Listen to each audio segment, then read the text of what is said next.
Next on TMZ, our crack team of journalists uncover the most important news. Kim Kardashian, shoes 2 weeks old. Oh! This is the biggest news since man walked on the moon. That's right. Oh my god. Because TMZ, we're really important. Jennifer Love Hewitt has cellulite. Cellulite! Andrews, new front page. Jennifer Love Hewitt shows cellulite. She cares nothing for the world. I am also offended. TMZ, your life would be nothing without us. Brad Pitt taking his kids to school. So what, you think he's like a person or something? Like he can just live life like the rest of us? TMZ, you'll need to know this or you'll die. Now let's see if our newest member has anything to say. Mr. Andrew Critic, what do you got?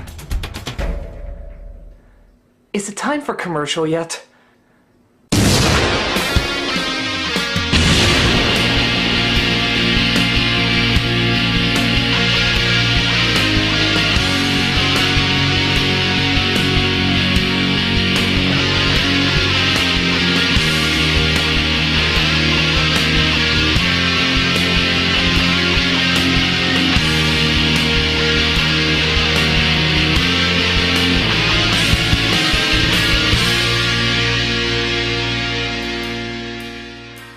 These are the exact same instructions you give a prostitute. Now, Mr. Critic, isn't this much better than mocking us on your website? Yeah, well, it was very kind of your people to get in contact with our people and let us know that you didn't like the way we represented you. It's good to know that an industry that mocks so many has such a thick, non-hypocritical skin themselves. Well, I'm just glad you took our offer to come down here for a day and see that we conduct very important, very serious work. I thought I'd take a chance and hope that one of us could learn the meaning of the word fair. Though I guess it was too optimistic to assume both of us would. Sir! Jennifer Lopez was caught with nose hairs. Take me back from my keyboard! It's not easy representing someone, let alone their work. Maybe Steven Spielberg should have thought that when he took over Stanley Kubrick's long-awaited fairy tale. And this was no easy task. Kubrick, director of A Clockwork Orange and 2001: A Space Odyssey, and Spielberg, fuck, y'all know who he is, were as far on the opposite ends of the directing spectrum as you could possibly get. Kubrick was cold and dark. Spielberg was whimsical and enchanting. Kubrick was slow and eerie. Spielberg was peppy and upbeat. Stylistically, they were practically nothing alike.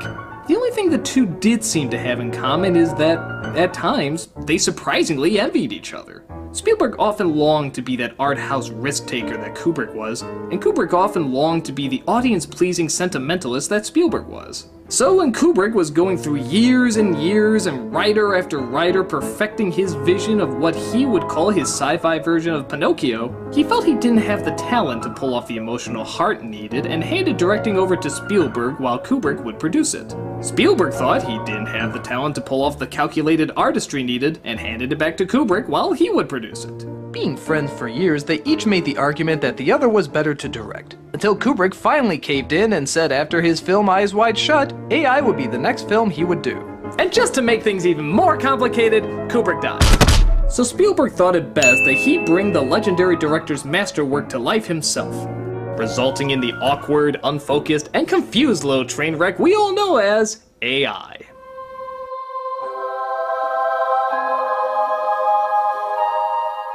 With the style of two totally different directors being juggled, this film is about as big a mess as you can imagine. As you find yourself paying less attention to the story and instead focusing more on, is that a Kubrick move or a Spielberg move? And instead of being one artist's great masterpiece, we get visual backwash and emotional hand-me-downs to replace raw feelings and ideas.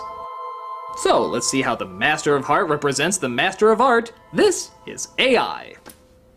So we open the story about a human robot with Hollywood's own human robot, William Hurt. I love you, wife. He plays the head of a business that makes androids, and he's looking to create an android that's actually capable of love. I propose that we build a robot child who can love, a robot child who will genuinely love the parent or parents it imprints on with a love that will never end.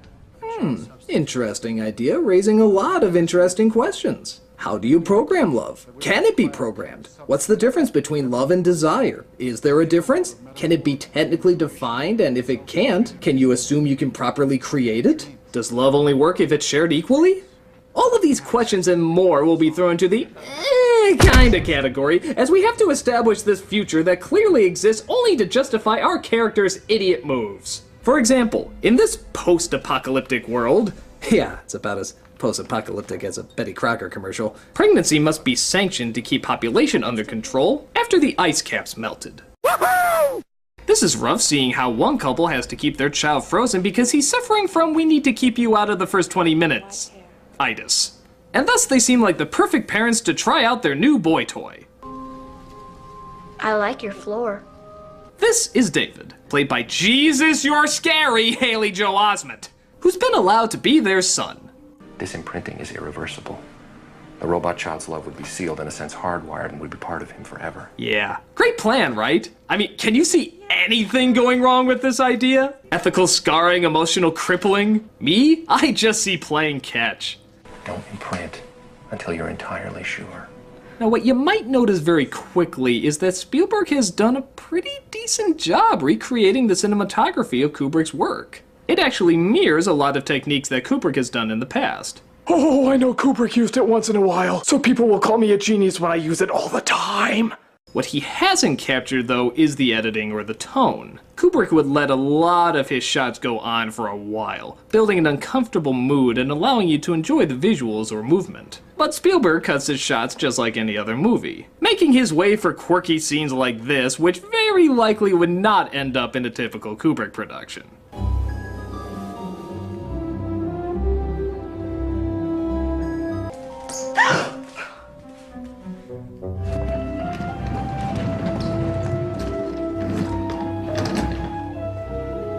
Yeah, I think if Kubrick was directing this, we all know how this scene would go.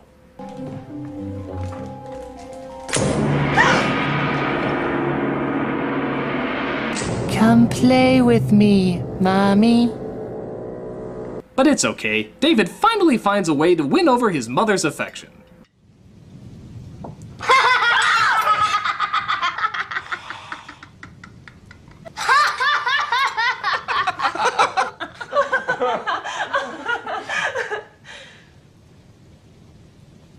What? You would shit your pants and throw the fucking thing away? Well, not our mother.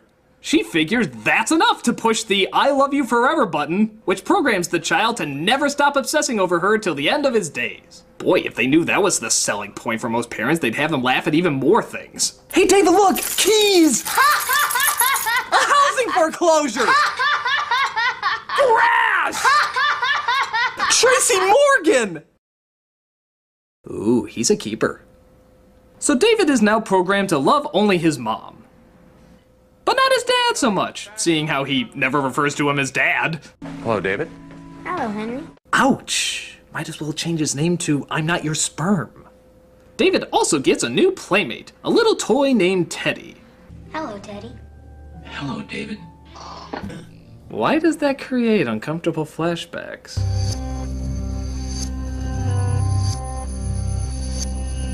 This is the end. My cuddly friend, the end. This is the end.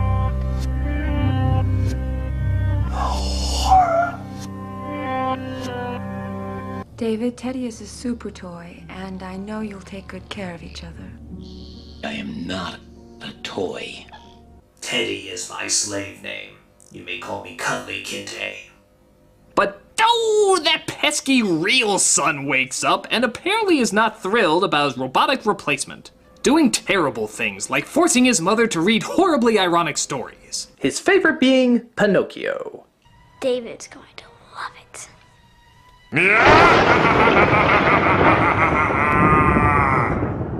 But David ends up liking the story, particularly the part about where the blue fairy turns Pinocchio into a real boy. But Pipsqueak McPimplefuck constantly reminds him that he's not a real boy. So, fighting for his mother's attention, he tries eating spinach to convince that he is real. You will break. Was that an observation from Teddy or a threat? I must break you. Does he eat? I'm not sure. Martin, you're provoking him. David, stop it!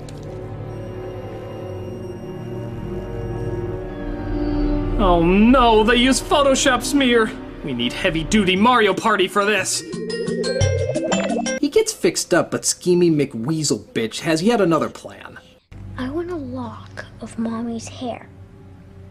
I'll share it with you. And if you had it and wore it, she might love you even more. The Ranger isn't gonna like this, Yogi. He tries cutting off the hair, but ends up looking like a poster child for Lizzie Borden's barber school, which ends up getting the parents concerned. If he was created to love, then it's reasonable to assume he knows how to hate. And if pushed to those extremes, what is he really capable of?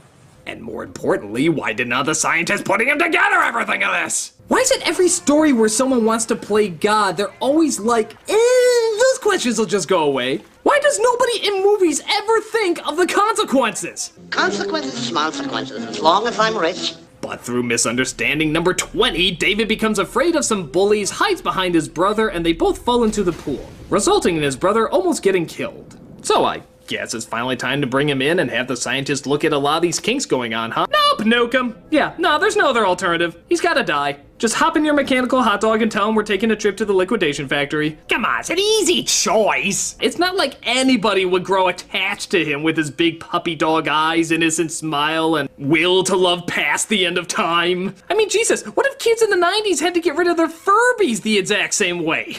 Teddy, no! I'm sorry, son, but you read the instructions. Once he starts malfunctioning, he has to be bludgeoned to death as violently as possible. But I love... Oh, God! Oh, now don't tell me you want to see the therapist again. Where are we going? What's for dinner tonight? Tell me about the rabbits, George.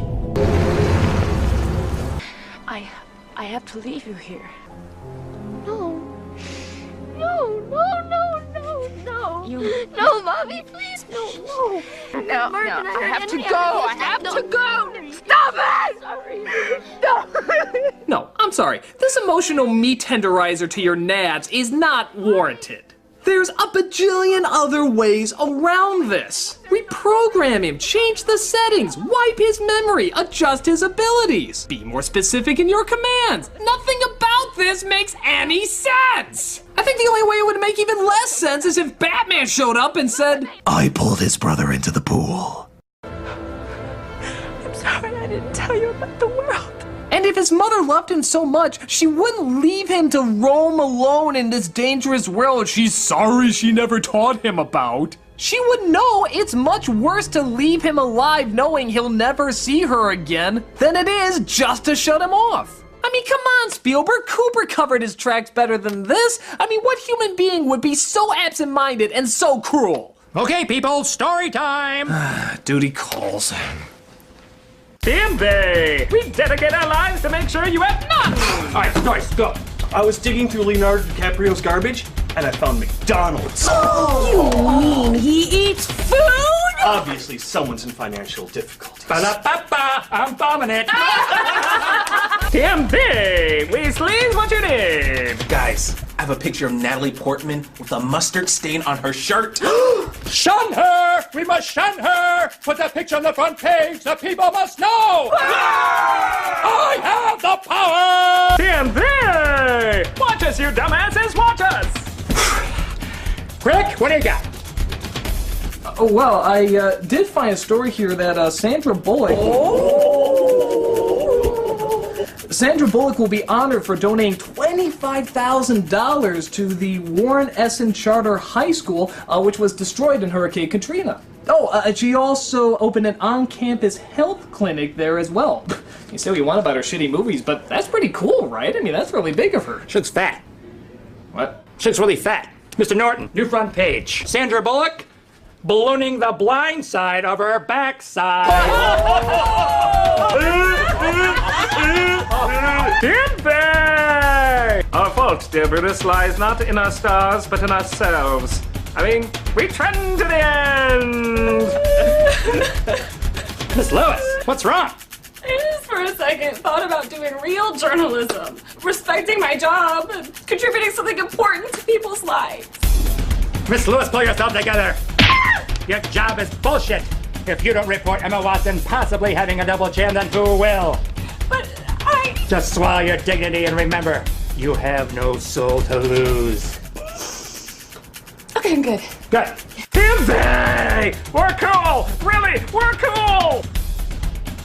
So we cut to what I like to call movie 2, because, yeah, from this point on, it is pretty much an entirely different movie, where we see Jude Law playing a prostobot. He's in trouble because he's framed for a murder by a jealous ex-lover, and thus is on the run. Because apparently, even though it's explained very clearly that none of these robots are able to have feelings, they do seem to have a need for self-preservation, and a need to form opinions, and a need to be sarcastic, and a need to have distinct personalities, and a need to adapt, and a need to change, and a need to interact, and a need to survive, and a need to help, and a need to protect, and a need to fight, and a need to lie, and a need to deceit, and a need to want, and a need to desire, and a need to do just about anything a goddamn human being emotionally needs to do. But, just to emphasize again, none of them have any emotional feelings whatsoever.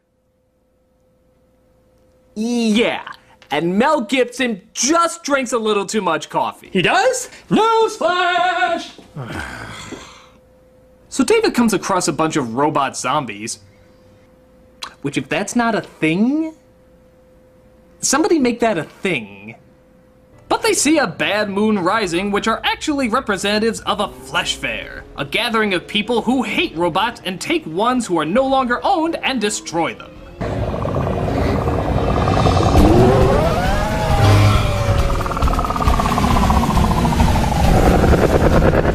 Okay, I know we're trying to hammer in the whole fairy tale thing, but really? This is what we're doing for Chased by Wolves? Is this really the best you got? Because if you're gonna do that, why don't you just make Little Red Riding Hood a gang on the east side with red hoodies? Just posing for the camera to show off that effect? Okay. So they get caught in a net. Yeah, apparently these super strong robots' greatest weakness is a net, as they drag them to the last place they want to go to.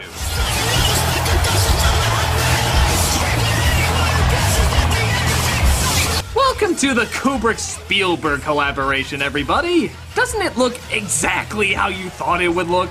Oh, the artistic majesty. Oh, the visual wonder. Oh, the Chris Rockbot?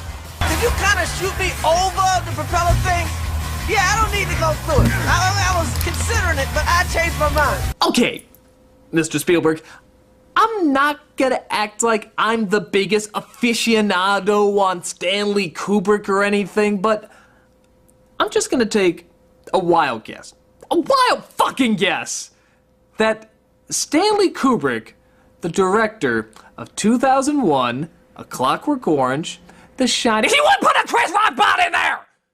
I mean, did you really think that was part of the great master's vision? Really?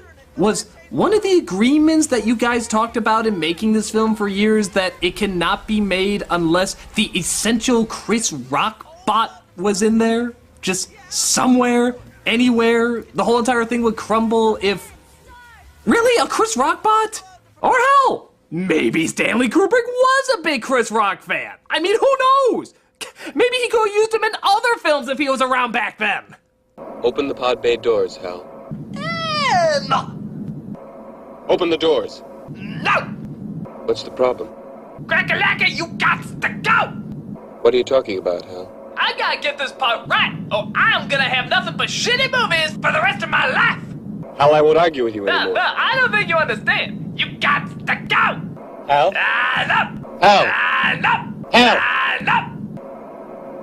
I'll go in through the emergency airlock. What do you want, a cookie? I mean, it's lazy. It's so fucking lazy. I mean, what idiot would actually put... Another meeting, everyone! You know, sometimes I wonder if Spielberg even understands what it means to represent someone fairly. All right, guys, because we have so many important topics to get out there, I thought it'd be best if we select our stories a little faster. So I'm gonna hold up a picture of a celebrity. And if I think we should do a story on it, then let out a collective grunt. And if you don't think we should do a story on a celebrity, then just shake your head no. That's a great idea. Yeah, we'll be able to get through more stories this way. All right.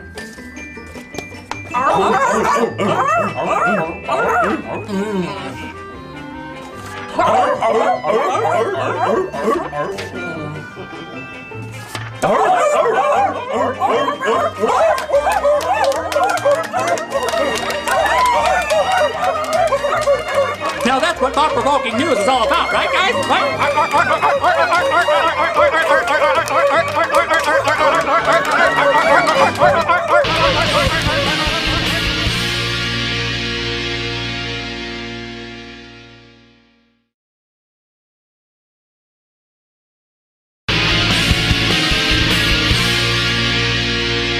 So we return back to the Flesh WWE Monster Truck Anti-Gay Marriage Fair when somebody thinks David shouldn't be there. They're a machine. My name is David. Impossible. Why? He looks like every other robot there, at least the ones that look human.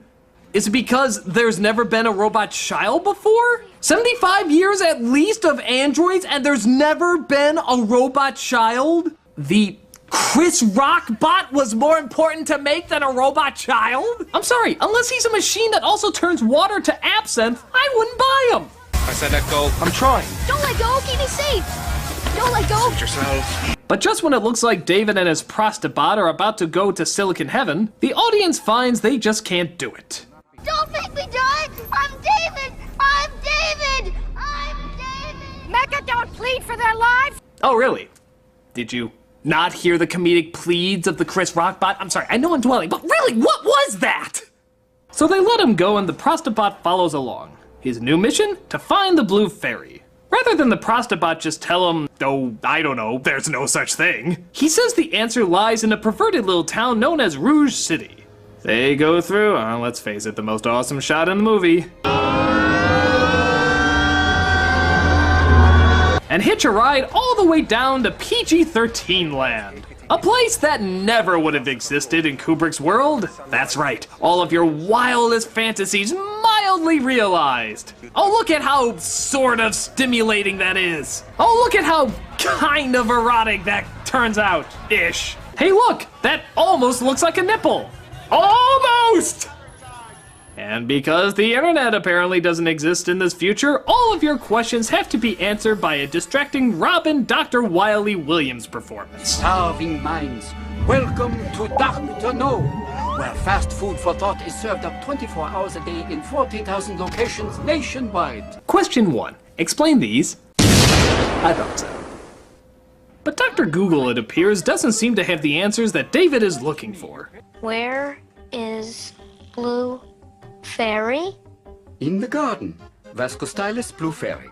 Blooms twice annually with bright blue flowers on a branched inflorescence. Come on, just a few years after this movie came out, we got the greatest search engines possible. And this incredible future thing can't even tell if it means a flower, a story, or whatever? Must be the AOL of search engines. But they finally ask the right question and figure out that the Blue Fairy apparently is at the factory where David was created. All the way in New York City. Kinda strange office location, don't you think? Is the commute difficult for workers there? Hey Frank, going to Destroyed Ruin number 5 again? Nah, I think I'm upgrading to Dangerously Unstable Rubble number 3. You know, looking to move up in the world. But David goes inside the factory and searches for himself. Sort of.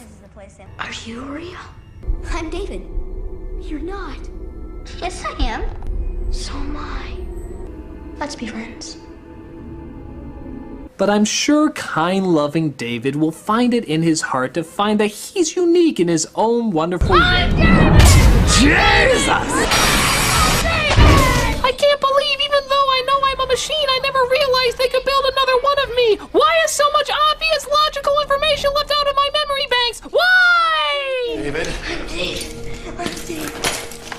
But the bland bot comes in and explains that everything that's happened to him was all part of the plan. The ability to chase down our dreams.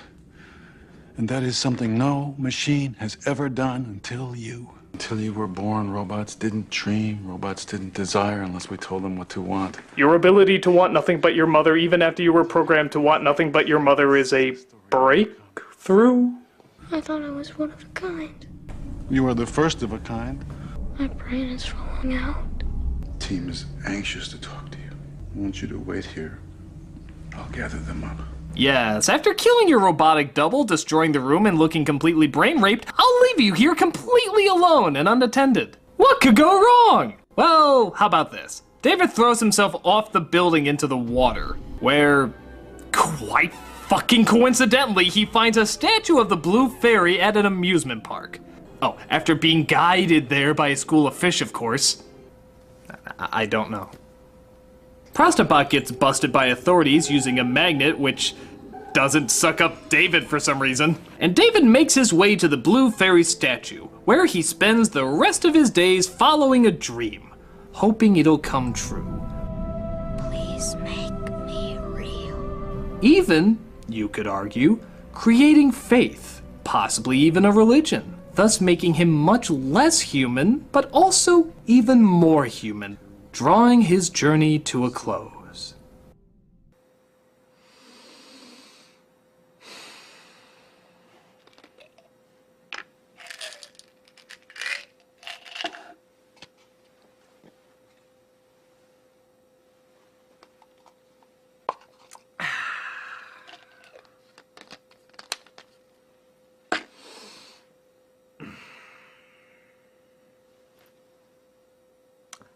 "2,000 years later?"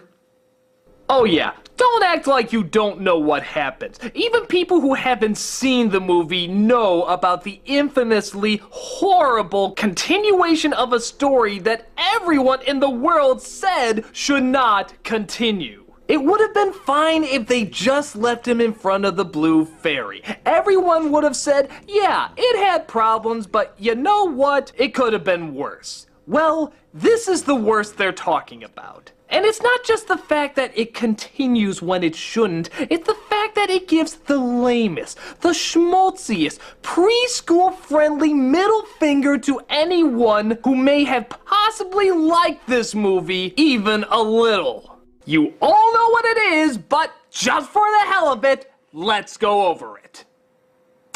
Aliens arrive. Oh wait, no, I'm sorry. Robots that are never clarified as robots unless you read the script. And discover David 2,000 years later, frozen in ice. Yeah, apparently his circuits and programming survived all that time. The longest lasting in human creation. Just don't feed him spinach. And with their super not alien powers, they create a world for David to live in just like his home. And get this. Even the Blue Fairy is there. You have been searching for me, haven't you, David? Now, if you still somehow managed to stay in your seat after this information was made aware to you, I urge you not to turn around because you probably noticed rows and rows of empty seats and threatening letters written in nosebleed blood, as that was the only thing that could serve as ink at the time. Will Mommy be coming home soon? She can never come home because 2,000 years have passed and she is no longer living.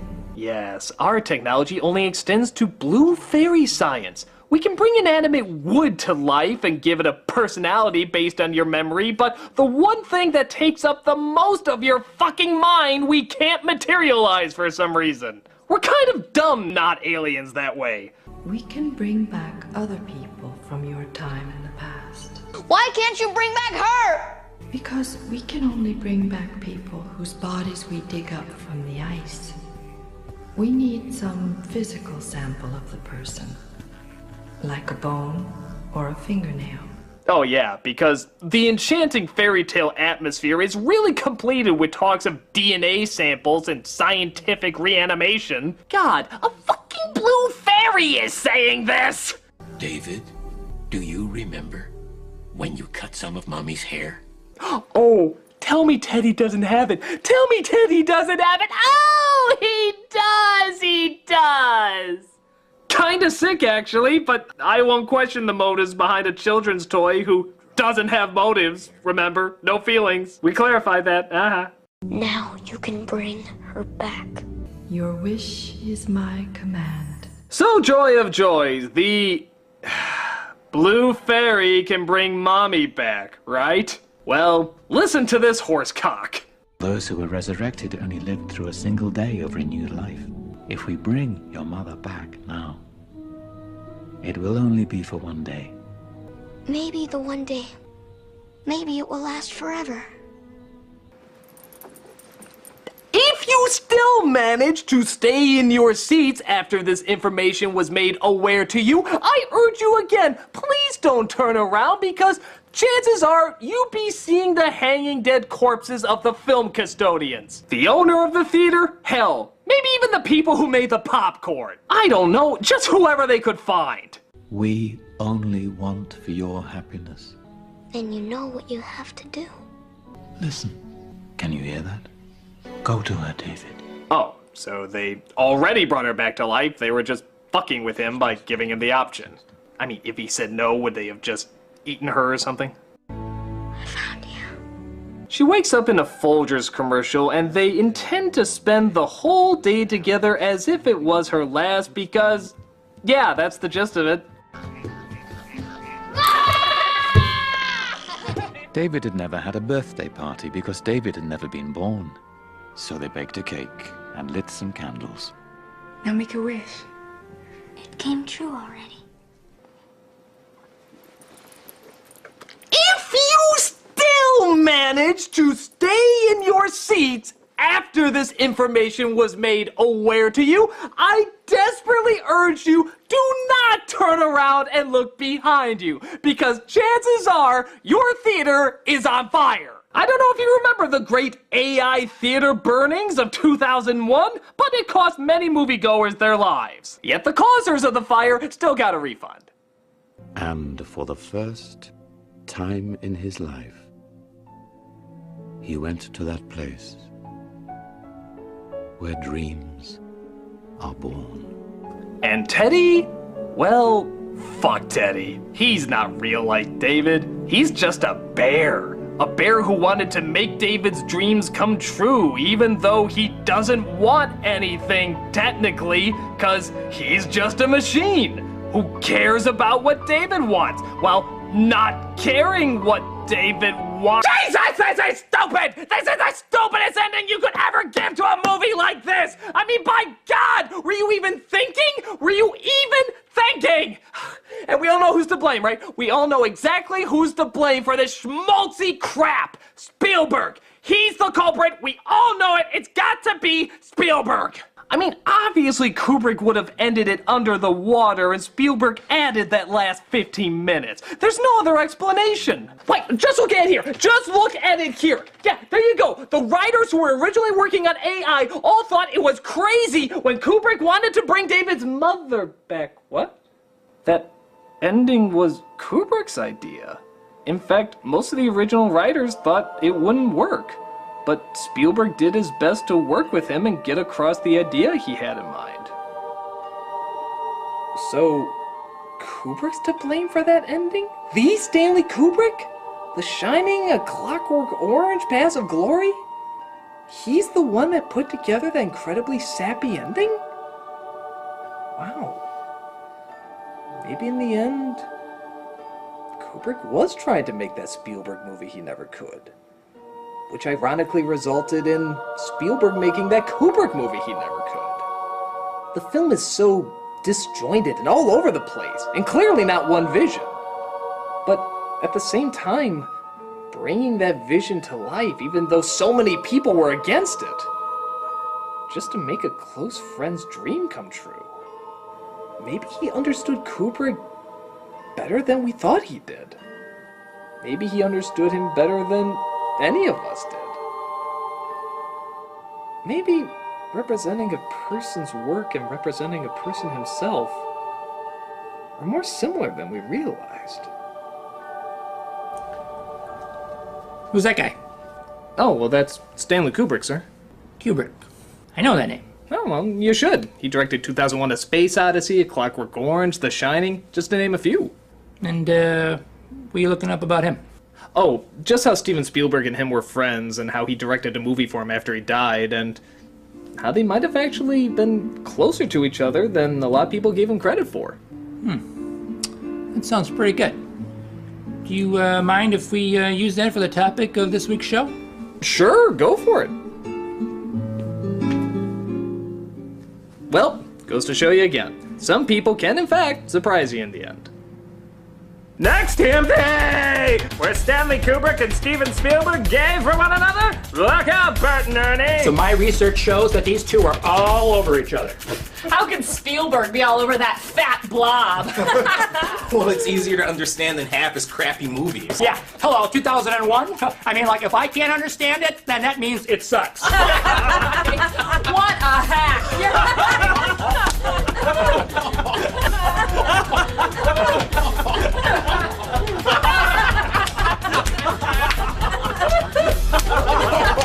Hey, Critic, what are you doing? Well, you guys have opened my eyes. You've shown me that nothing is sacred. I mean, by God, if you can take Stanley Kubrick, one of the greatest directors of all time, and make a story about him like that, I have no choice. If you can't beat him, join him.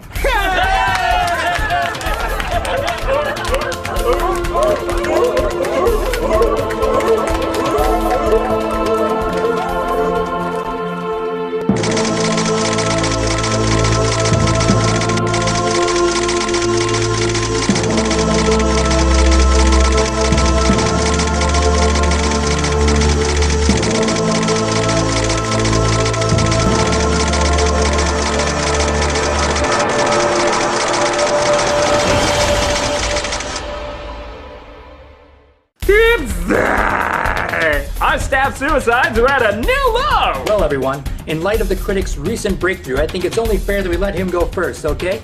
You got some good stuff for us, Critic?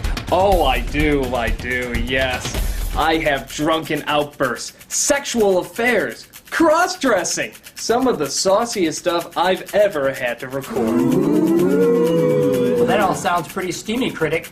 How did you get so much footage of people doing such rotten stuff? Oh, it was quite easy, actually. I just followed all of you. What? Yeah, for example, Mr. Aaron, I got some lovely snapshots of you cheating on your wife. Oh, don't laugh too much there, Mrs. Adams. You're the one he's having the affair with. And Mr. Norton, I have a wonderful audio recording of you drunk off your ass and using some very choice words. No, really. If we just wipe out all the Chinese, we wouldn't be afraid of nothing anymore. That's not me. That's an imposter me. And Miss Lewis, who can forget that enchanted evening that I recorded not 24 hours ago? You were amazing. And our dear beloved boss, take a look at what I recorded when you thought you were alone in what you thought was a closed office. Ooh, I'm Kim Kardashian. I'm Kim Kardashian. Yeah, not so hot when the 2-week-old shoe is on the other foot, is it? But you want to know who the biggest idiot of them all is? This guy right here. Yeah, all because of what he thought of this. I used to hate this movie. I mean, really despise it. I thought this was the worst representation of a director simply by choosing his opposite. But I realize now that Spielberg was going into a no-win situation. If he did it in his own style, everyone would say, oh, that's not like Kubrick at all. If he tried to mimic his style, everybody would say, oh, he's not talented enough to mimic Kubrick. But maybe it wasn't about that. Maybe it was just about bringing a man's dream to life. A dream that this man obsessed over for years and years and a really good friend didn't want to see go to waste. And even if it didn't come out that great, even if it was unfocused or cheesy, he still mimicked the director enough to show that he understood him. He still created some interesting conversations and ideas. And you know what? He fucking tried. He tried to the best of his abilities to properly represent a person who was very close to him. Which is more than I can say for anyone in this room! Maybe Kubrick would have done it better, maybe he could have done it worse. Hell, it's totally possible for a great director to make a bad film. But what nobody can deny is that Spielberg did his best to make a friend's dream a reality. And nobody, fucking nobody, can fault him for that. Yeah, well, he's still fat.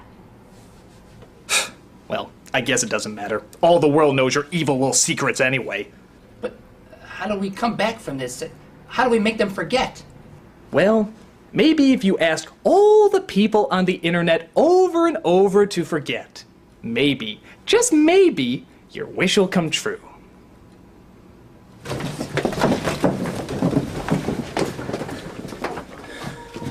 Please forget. Please forget. Please forget. Please forget. Please forget. Well, maybe the longing for dignity is the beginning of dignity. Please forget. I'm the Nostalgia Critic, guy, remember it? Please forget. And don't you forget! Please forget. I don't think it's working. Let's try something more positive.